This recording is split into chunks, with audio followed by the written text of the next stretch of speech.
বনাই বনাই আজি দিনটো লাগিলে এইটো লংটো লৈছোঁ 6 ফুট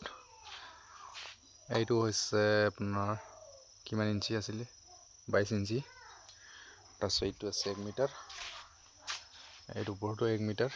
এইটো 6 ফুট 1 মিটাৰ 22 ইঞ্চি এইটো 22 ইঞ্চি এইটো